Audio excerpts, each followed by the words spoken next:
Okay, the truth about motivation is most motivation is not intrinsic. It's mostly extrinsic, meaning externally driven, not internally. You see, we mostly don't do things for ourselves. We mostly do things for other people. This is the surprise twist that most people don't realize and why we fail to A, know how to motivate ourselves, and B, know how to motivate others.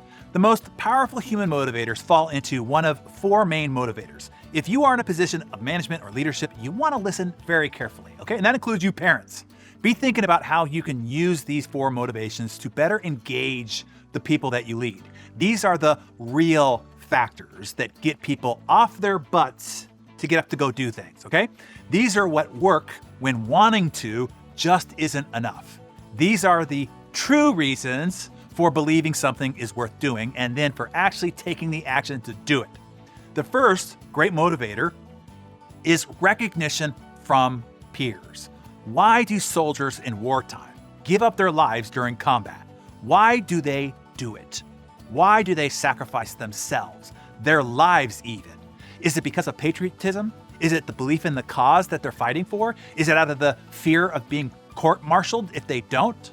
Perhaps all those things might play a little bit of a part, but extensive research has shown what really motivates a soldier to fight well in combat is the desire for respect from the man or woman fighting right beside them. I asked my dear friend, Dave Liniger, the founder of RE/MAX, why did he volunteer to go to Vietnam when most others were trying to dodge the draft?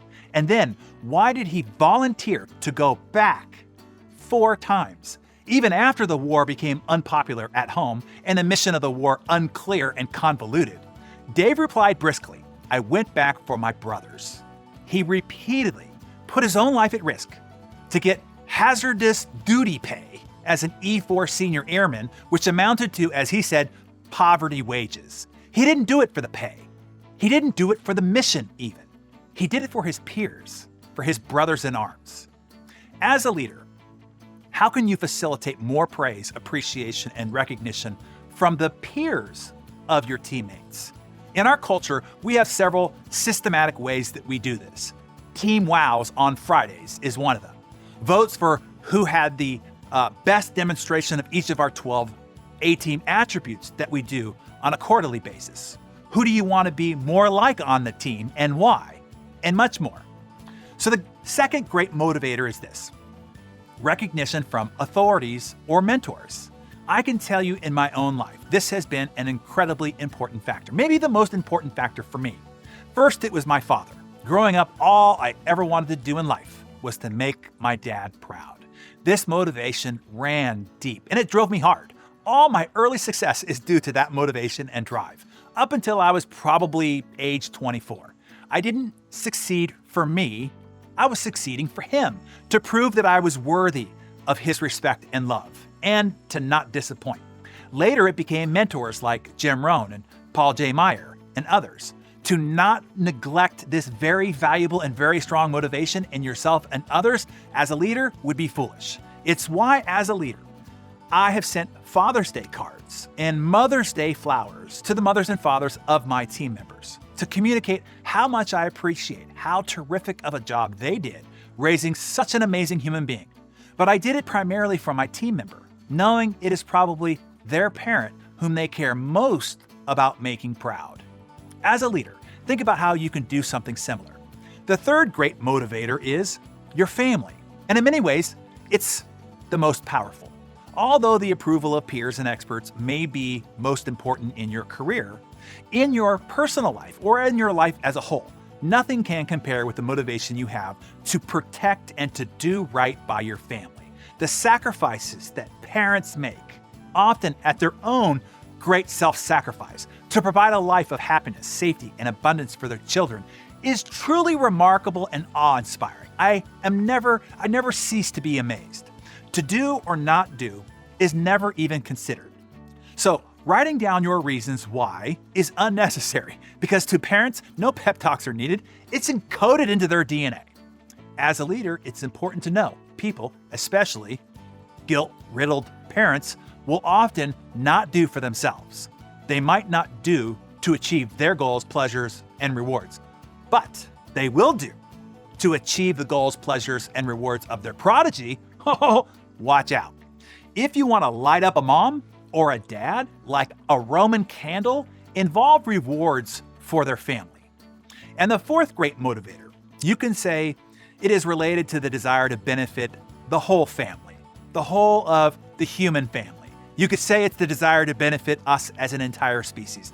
Let's call it the impulse towards benevolence, towards sharing your wealth and wisdom with the world. One of the most well-known stories of great philanthropy is Andrew Carnegie, the Scottish immigrant who founded the United States Steel Company in the early years of the Industrial Revolution. When Carnegie died, a yellow sheet of paper was found in his desk drawer on which he had written a note to himself when he was still in his 20s.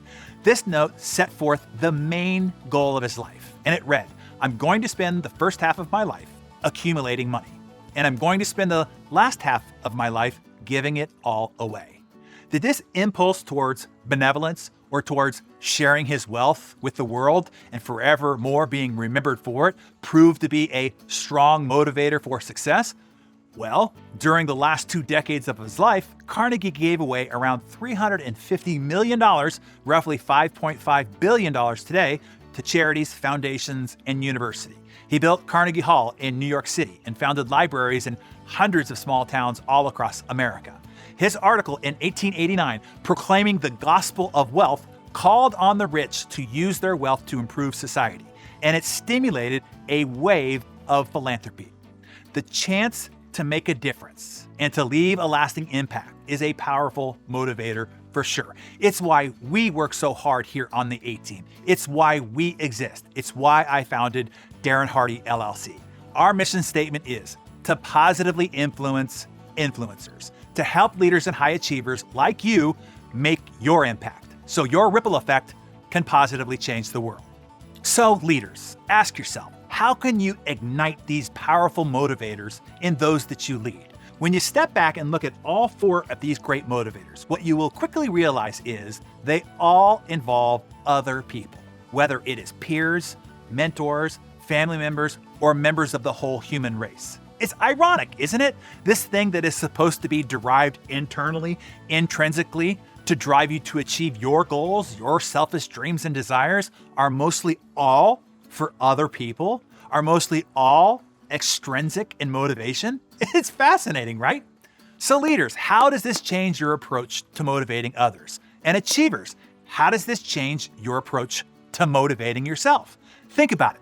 These are all important questions. Jot some notes down in your Darren Daily Journal and share your thoughts with us in the comments below.